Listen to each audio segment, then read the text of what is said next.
13h à Cotonou, 12h en temps universel. Partout dans le monde, écoutez Radio Afrique Santé, la radio qui fait la différence. Radio Afrique Santé, votre santé, notre priorité.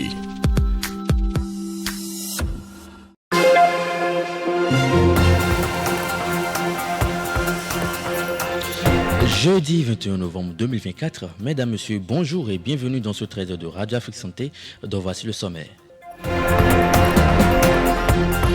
Dans la page santé de ce 13h, nous parlerons de la rééducation périnale chez les hommes. Restez avec nous pour en savoir davantage. Quels sont les éléments constitutifs de la dot en milieu bâtonnou? La réponse dans ce journal. Les pages nationales, internationales et sportives meubleront également cette édition. Voilà pour les titres, le développement dans un instant. Mesdames, Messieurs, à nouveau, bonjour. Le Bénin s'emploie activement à mettre en œuvre les mesures visant à garantir l'octroi de la nationalité béninoise aux afro-descendants, conformément à la loi numéro 2024-31 adoptée à cet effet. Promulgué le 30 juillet 2024, un décret a été pris lors du Conseil des ministres tenu le mercredi 20 novembre 2024. Wilfried Liang-Ngweji apporte ici quelques clarifications. Le présent décret est adopté en application de la loi numéro 2020-31 du 30 juillet 2024 relative à la reconnaissance de la nationalité béninoise aux afrodescendants en République du Bénin. Il prescrit que lorsque la demande est formulée depuis l'étranger, le demandeur reçoit au terme de l'examen favorable de celle-ci une attestation provisoire de nationalité d'une durée de validité de 3 ans. Le bénéficiaire jouit dès lors du droit d'entrée, de séjour et de sortie du territoire. La nationalité béninoise par reconnaissance ne lui est acquise complètement que sur justification d'un séjour au Bénin dans ce délai de 3 ans. L'attestation provisoire de nationalité devient caduque si au terme de sa validité, le demandeur n'y a pas séjourné. Lorsque la demande est formulée à partir du Bénin et que le requérant a poursuivi certaines formalités consécutives à l'occasion de son séjour, il reçoit, après examen favorable de sa demande, notification du décret d'octroi à titre définitif de la nationalité béninoise par reconnaissance. S'il n'a pas poursuivi les dites formalités, il lui est notifié une attestation provisoire. Enfin, le bénéficiaire de la nationalité béninoise par reconnaissance a droit à l'établissement d'un passeport béninois. Il peut obtenir à tout moment la pleine nationalité béninoise. Celle-ci est transmissible à ses descendants, ouvre la voie à la jouissance de tous les droits qui y sont attachés, mais peut être retirée dans les conditions prévues par la loi. Au cours de la même séance hebdomadaire, le gouvernement s'est penché sur le cas de l'hôpital de Ménotin. Il a été noté de nombreuses irrégularités ayant conduit l'exécutif à prendre ses responsabilités. À la suite de la construction de cet hôpital au profit de l'État béninois, sur financement de l'Association internationale de développement en 1992, le ministère de la Santé avait conclu avec l'Association médico-sociale de Ménotin un mandat pour sa gestion en concession. L'objectif visé était d'y favoriser une offre de soins de qualité et d'assurer sa bonne administration pour une durée de 10 ans, renouvelable par tacite reconduction. Mais, depuis lors, soit plus de 30 années après, le mandat de gestion n'a jamais été formellement renouvelé, le concessionnaire ayant toujours bénéficié de la reconduction tacite. Or, au terme du mandat de gestion, le concessionnaire a l'obligation de fournir, chaque année, au concédant qu'est l'État béninois, les statistiques sanitaires et de produire les comptes d'exploitation annuels conformément aux normes comptables en vigueur dans notre pays. Des constats faits. Aucune de ces obligations n'a jamais été remplie par cette association médico-sociale depuis la prise d'effet du mandat de gestion et l'hôpital fait l'objet d'une gérance peu orthodoxe. Dans ces conditions, les clauses du partenariat ne sont pas respectées et le ministère de la Santé ne dispose d'aucune information pouvant lui permettre de s'assurer de la qualification du personnel médical employé, de son régime d'emploi, de la qualité des soins administrés, de même que du respect des normes appliquées pour la fixation des tarifs des soins. Par ailleurs, à la suite de dénonciations faites par le syndicat de l'hôpital, le ministère a diligenté une mission d'investigation à laquelle s'est opposé le concessionnaire. Cependant, les quelques informations recueillies révèlent de nombreuses irrégularités qui mettent à mal le bon fonctionnement de cet établissement hospitalier et impactent négativement la qualité des soins administrés aux patients. Face à des manquements aussi graves, l'État décide de dénoncer le mandat de gestion et de procéder à une réorganisation du fonctionnement de l'hôpital afin d'assurer la continuité des soins, de veiller à la santé des patients et de préserver l'intérêt général. Les ministres concernés sont instruits de prendre les mesures appropriées pour déterminer l'ampleur du préjudice et engager les poursuites judiciaires éventuelles contre les personnes mises en cause. L'autre point soulevé au cours du Conseil des ministres est relatif à la sécurité des personnes et des biens durant cette période de fête de fin d'année. Les périodes de fête sont souvent propices à la commission d'actes de banditisme par des personnes mal intentionnées à la recherche de gains faciles. Afin d'éviter que la quiétude des populations soit perturbée par de tels individus en ces moments festifs, le gouvernement organise chaque année des opérations de sécurisation sur toute l'étendue du territoire national aux fins d'entretenir un climat général de paix et de sécurité des personnes et des biens. Elle consiste en un meilleur quadrillage sécuritaire du pays et un renforcement de la surveillance des frontières et des corridors. Le même dispositif intègre la sécurisation des arrondissements, villages et quartiers de ville, ainsi que des points sensibles. Pour favoriser un tel déploiement sécuritaire, des moyens roulants conséquents seront mis à la disposition des unités territoriales de la police républicaine, soutenues par des éléments des forces armées. Les ministres chargés de la sécurité publique et de la défense nationale sont instruits d'assurer la mise en œuvre diligente et efficace de ces mesures. Et quelques autres nouvelles toujours au plan national et c'est avec Kamen Rodéo. On démarre cette compilation de l'actualité nationale par l'affaire Olivier Bokor et Oswald Omeki. Maître Ayodele Arounou, membre du collège des avocats des prévenus placés en détention provisoire dans l'affaire de présumée tentative de coup d'État contre Patrice Talon, a déclaré hier que l'homme d'affaires et l'ancien ministre des Sports ont la pleine capacité de leur santé. L'avocat a fait savoir que l'instruction est terminée dans l'entendement des juges, mais il a indiqué avoir sollicité des mesures complémentaires. Il apprend également que tout se passe bien entre eux et les magistrats sur le plan humain. Pour rappel, Olivier Bokor et Oswald Omeki sont accusés selon le procureur spécial d'avoir préparé un coup d'État pour renverser le président Patrice Talon. On poursuit et on va dans le nord du pays. À Madekali, dans la commune de Malanville, un affrontement entre les forces de l'ordre et les populations a fait 2 morts et des blessés hier. Tout serait parti d'une protestation contre une interdiction d'exportation du riz paddy en direction du Nigeria. Les échanges entre un groupe de transporteurs de riz et les éléments de la police républicaine se seraient envenimés. Une source locale indique que des individus auraient tenté d'agresser des policiers. En réponse, les forces de sécurité auraient procédé à des tirs de sommation. Dans la panique généralisée, des civils ont été atteints par des balles. Au moins 2 autres blessés ont été dénombrés. Face à la colère qui gronde dans le rang des populations et la crainte de représailles sur le commissariat de la localité, un renfort a été envoyé. Et pour finir, 7 présumés cybercriminels ont été présentés à l'OCRC hier. Parmi eux, une femme. Ils ont été appréhendés par les éléments de la police républicaine mardi dernier. Leur interpellation a été réalisée lors de 2 opérations menées le même jour dans les quartiers de Camp à Dagbé et Albarika à Parakou. Un couple ainsi qu'un jeune ont été appréhendés dans le quartier de Camp à Dagbé. Par ailleurs, dans le quartier d'Albarika, 4 jeunes ont été interpellés et une moto Dayang a été saisie. Ces arrestations interviennent en raison de suspicions de leur implication dans des activités illicites en ligne. Suite aux premières auditions, un suspect exerçant en tant que vulcanisateur a été libéré. En revanche, les 6 autres ont été placés en garde à vue en attendant les résultats des enquêtes en cours afin de clarifier leur situation.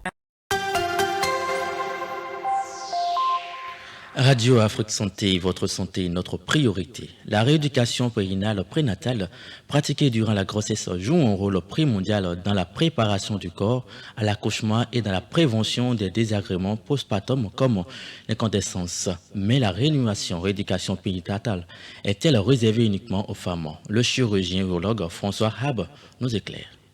Eh bien non, les hommes aussi ont un périnée. Il est donc parfois utile et indiqué de prescrire des séances de rééducation périnéale. L'indication la plus habituelle de la rééducation périnéale chez l'homme, c'est la survenue d'une incontinence urinaire après chirurgie, notamment du cancer de la prostate, lorsque le patient présentent une incontinence urinaire aux efforts. Cette rééducation du périnée va permettre d'améliorer la tonicité du sphincter urinaire et donc d'accélérer la récupération et la disparition des fuites d'urine après la chirurgie. Il existe une deuxième indication de la rééducation périnéale chez l'homme qui est moins connue. Il s'agit d'un travail en relaxation périnéale. Alors, qu'est-ce que cela veut dire ? Certains patients, souvent très jeunes, viennent consulter pour un phénomène que l'on appelle goutte retardataire, où après la miction, quelques gouttes continuent à s'échapper. Ce phénomène de goutte retardataire est le plus souvent dû à une mauvaise évacuation du flux urinaire par un défaut de relâchement. En effet, la miction est d'abord une relaxation. Il faut ouvrir le canal, ouvrir la prostate, ouvrir ce que l'on appelle le col de la vessie. Eh bien, certains patients ont un peu de mal à se relâcher pour permettre l'évacuation des urines. Plutôt que d'envisager une prise en charge pharmacologique, une rééducation tout à fait spécifique d'apprentissage de cette relaxation peut être utilisée et donne des résultats souvent très satisfaisants. La transpiration est un phénomène naturel et indispensable à l'organisme. Au quotidien, elle assure plusieurs fonctions essentielles. Suivez ici les explications du docteur Dandino Jean-Claude, médecin généraliste exerçant dans le secteur privé au Bénin. La transpiration, c'est un système de refroidissement de l'organisme. Ça veut simplement dire que l'organisme est en train de se protéger. Il fait très chaud, la température ayant très augmenté, l'organisme a son système, que l'on appelle le système thermorégulateur, qui va permettre à l'organisme de vider cette chaleur-là de l'intérieur et de le laisser sortir. C'est vrai qu'il existe des antitranspirants que les gens se mettent souvent, que c'est dans les aisselles ou bien ailleurs, mais ce n'est pas conseillé, ce n'est pas médicalement. Parce que la transpiration, c'est un processus physiologique, ce n'est pas pathologique. Si c'est pathologique, c'est que ce n'est pas normal médicalement. L'organisme a une certaine température à atteindre et lorsque cette température-là est dépassée, elle se permet dans un processus physiologique de libérer cette chaleur-là au niveau des pores hématologiques qui vont sortir ce que nous voyons comme sueur. Et voilà, l'autre côté, c'est que faut-il pour ne pas sentir mauvais parce qu'en réalité, la sueur va donner une odeur. Ce qu'il faut, c'est simplement utiliser des méthodes même très simples, c'est prendre une douche 2 fois par jour, surtout en temps de chaleur. C'est qu'il faut hydrater aussi le corps. Maintenant, nous devons hydrater notre corps, que ce soit de l'intérieur et de l'extérieur. De l'intérieur, c'est-à-dire boire suffisamment d'eau, et de l'extérieur aussi, il y a d'autres processus naturels, c'est-à-dire utiliser des choses qui permettent à l'organisme de ne pas garder l'odeur. Utiliser du bicarbonate, faire des gommages de peau, voilà, qui sont conseillés. En direct du studio Vincent Folly, l'édition de 13h, la langue, en tant qu'outil fondamental de communication, est souvent perçue comme un pilier essentiel de la transmission des savoirs, des valeurs et des traditions, soulevant ainsi la question du rôle central dans la préservation et la diffusion de la culture. La langue est-elle le principal vecteur de la culture? Élément de réponse dans ce micro-trottoir réalisé par Samuel Koura. La langue constitue un vecteur important de la culture. C'est vrai que le fait de parler telle ou telle langue permet d'identifier les personnes, d'identifier leur provenance. Mais à elle seule, elle ne suffit pas parce que elle constitue avec l'histoire et peut-être le style vestimentaire et bien d'autres choses. Elle constitue un bloc et c'est tout ça mis ensemble qui constitue le vecteur de la culture. La langue nationale d'un pays est un vecteur de la culture, déjà parce que c'est par cette langue-là on reconnaît d'où vient telle ou telle personne, que ce soit à l'extérieur et tout. Dès que tu parles cette langue, on sait que tu viens de tel pays. Et ça permet en fait au pays d'évoluer culturellement parlant. Ça permet au pays d'être à un niveau plus élevé. Ça permet au pays d'être indépendant déjà. Parce que si on arrive à se détacher de la langue du blanc, si on peut le dire comme ça, qu'on peut parler notre propre langue, ça va permettre à notre pays d'évoluer, tout simplement. Pour moi, oui, la langue est le vecteur de la culture. C'est par la langue que nous parlons, c'est par notre langue qu'on reconnaît nos origines, qu'on sait d'où est-ce que nous venons, qu'on sait déjà, qu'on connaît de quelle culture nous sommes et qu'on peut nous identifier parmi beaucoup d'autres personnes en société. Donc, la langue est un vecteur de culture. Oui, moi je pense que la langue est un principal vecteur de la culture parce que d'abord, il faut retenir retenir que la langue est un élément essentiel de l'expression de la culture. En tant que moyen de communication des valeurs, des croyances et des coutumes, la langue joue un rôle social important et ça favorise les sentiments d'identité et de solidarité. Il faut aussi retenir que l'enseignement des langues accompagnant la culture peut augmenter la compréhension des enfants de la nature de la langue, de la communication et des relations humaines. Donc, moi, je pense que la langue est le vecteur, c'est un principal vecteur d'ailleurs de la culture. La dot, pratique fondamentale ancrée dans de nombreuses cultures africaines, représente un rite traditionnel chargé de symbolisme où divers éléments matériels ou immatériels tels que l'argent, les biens, le détail ou des cadeaux sont échangés pour sceller l'union entre deux familles et honorer la future épouse. Quels sont les éléments constitutifs de la dot en milieu Batombo? Quelques citoyens se prononcent au micro de Samuel Koura. Dot, communément appelé Dokiro en milieu Bariba, je sais que les gens apportent du pain traditionnel. En plus du pain traditionnel, on a aussi du cola que les gens apportent. Nous avons des ignames, des coques, etc.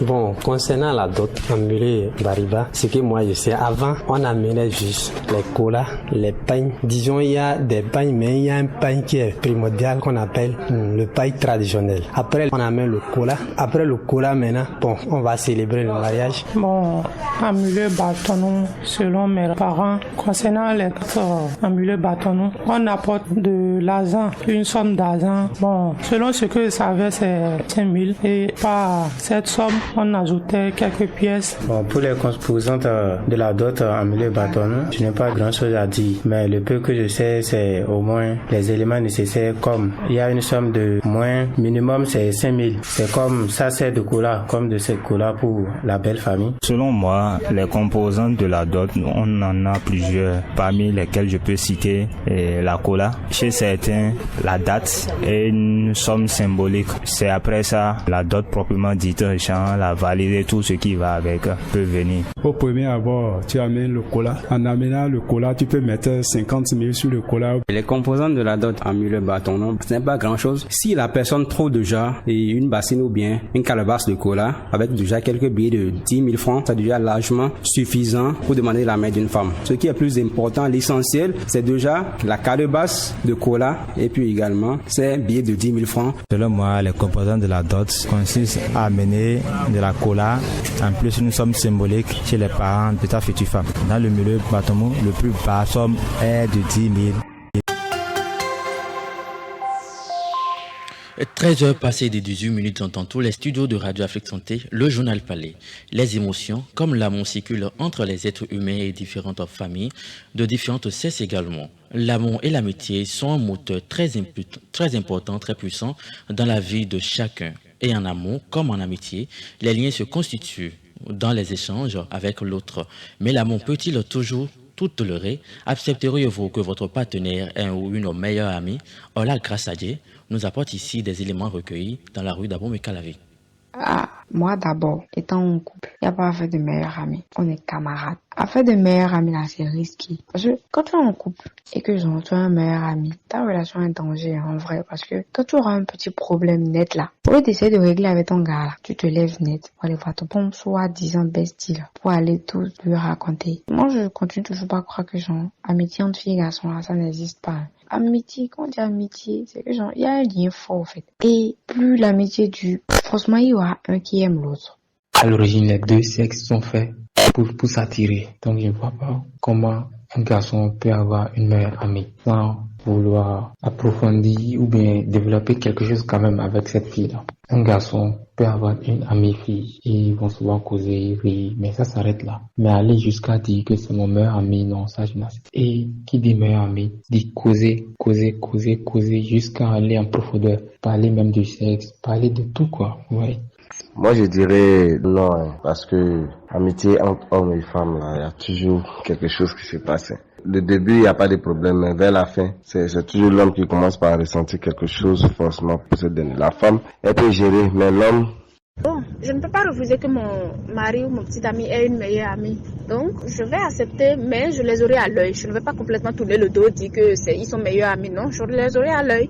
Pas que je vais les suivre constamment, je ne serai pas sur leur dos, mais je vais quand même garder les yeux ouverts. Bon, pour moi, je pense qu'il n'est pas question que ma copine ait une meilleure amie. Je suis contre à 100% parce que il n'y a pas d'amitié homme-femme selon moi. Donc, les affaires de meilleurs amis, garçons et autres là, je suis pas d'accord parce que il y a toujours un des deux qui est en attente. Il n'est pas rare d'attendre des jeunes filles dire qu'elles comptent sur leurs partenaires pour satisfaire leurs besoins à l'approche des fêtes de fin d'année.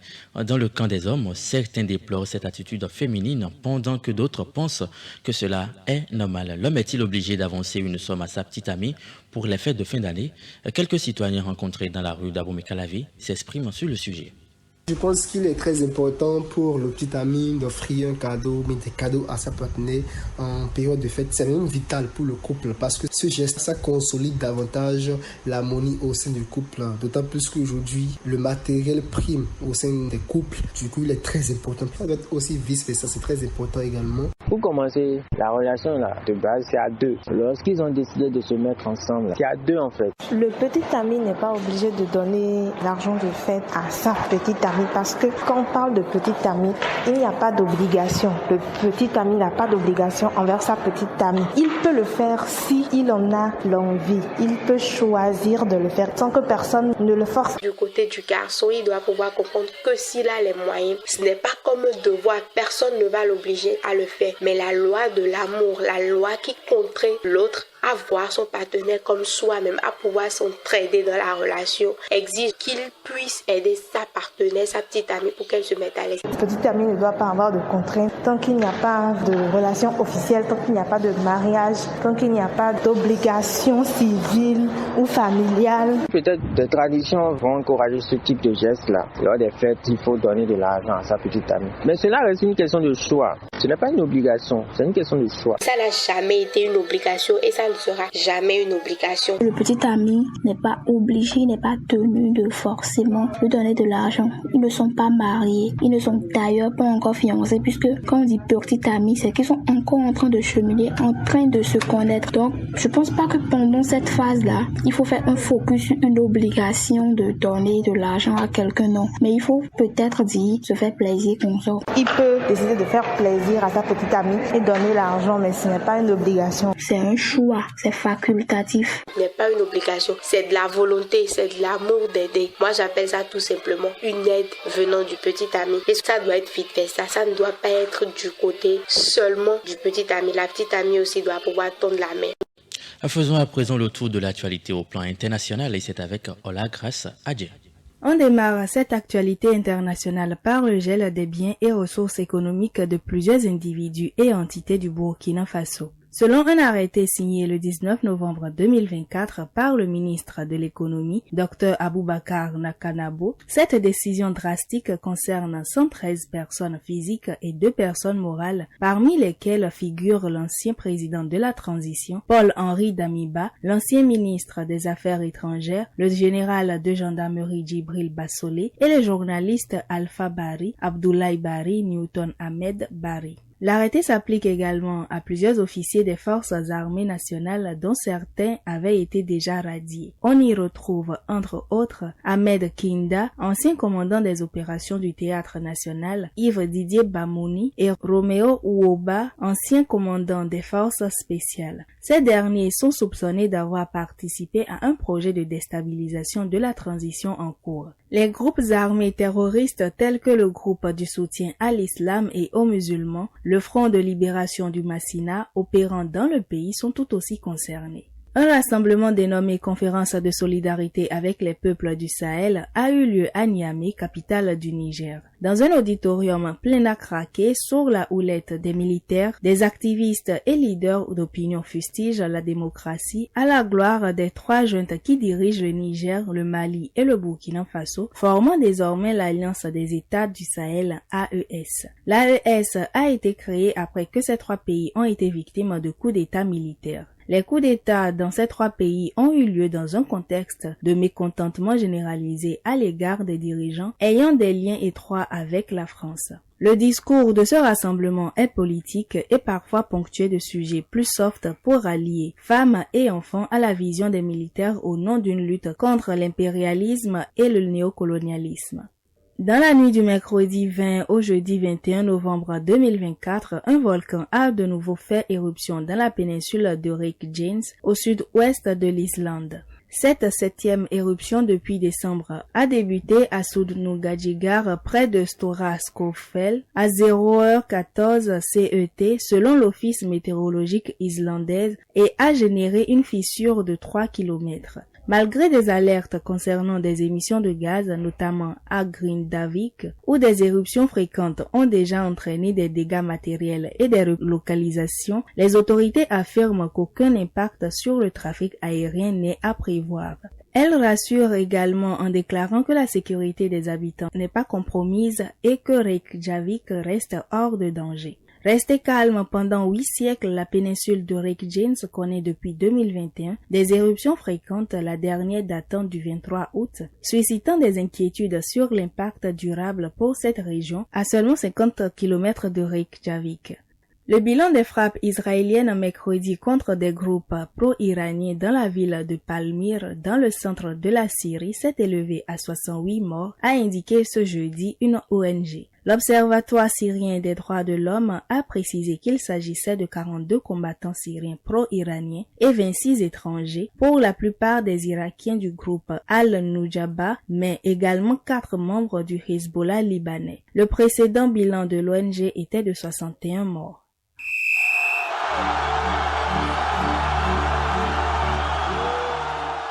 Parlons à présent sport. Présent à Niamey depuis quelques jours pour disputer le tournoi UFAOB qualificatif pour le championnat d'Afrique de football scolaire, le Bénin fait à nouveau sensation.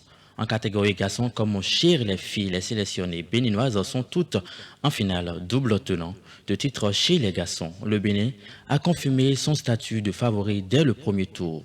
Les guépards scolaires ont disposé de la Côte d'Ivoire 1-0 avant de faire un match nul 0-0 contre le Nigeria. Finissant ainsi à la première place du groupe B, l'équipe béninoise a validé son ticket pour les demi-finales. Dans le demi-carré, les poulains du coach Séverin Danra ont disposé sans trembler le Burkina Faso sur le score 2-0 pour se hisser en finale. Dans le match pour le titre, les Guépards retrouveront la Côte d'Ivoire samedi prochain. Toujours sur l'actualité sportive, le verdict est tombé et on reconnaît les 24 nations qualifiées pour la 35e édition de la Coupe d'Afrique des Nations CAN 2025, prévue pour se jouer du 21 décembre 2025 au 18 janvier 2026 au Maroc. Cette compétition va enregistrer quelques absences remarquables. Parmi les absents les plus notables se trouve le Ghana. Pour la première fois depuis 20 ans, les Black Stars ne seront pas présents à la CAN. Leur élimination a été confirmée après un match nul contre l'Angola 1-1. Alors qu'ils avaient besoin d'une victoire pour espérer se qualifier. La Guinée, une autre nation avec une riche histoire footballistique, n'a pas réussi à se qualifier non plus. De même, le Congo n'a pas pu obtenir les résultats nécessaires pour se qualifier, terminant loin des places qualificatives. La Guinée-Bissau et la Gambie ont également connu des parcours décevants. Quant aux finalistes lors de la précédente édition, le Cap-Vert a également déçu en ne parvenant pas à se qualifier cette fois-ci. La Mauritanie a aussi été éliminée avant la fin des éliminatoires. Le Togo, quant à lui, a marqué sa qualification. Le Kenya et le Niger ont également échoué à franchir les étapes nécessaires pour atteindre cette compétition tant convoitée.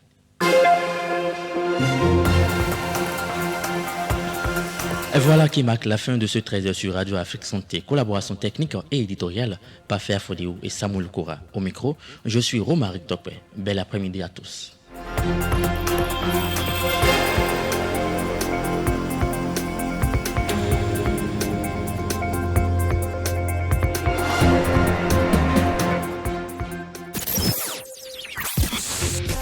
The coolest station online.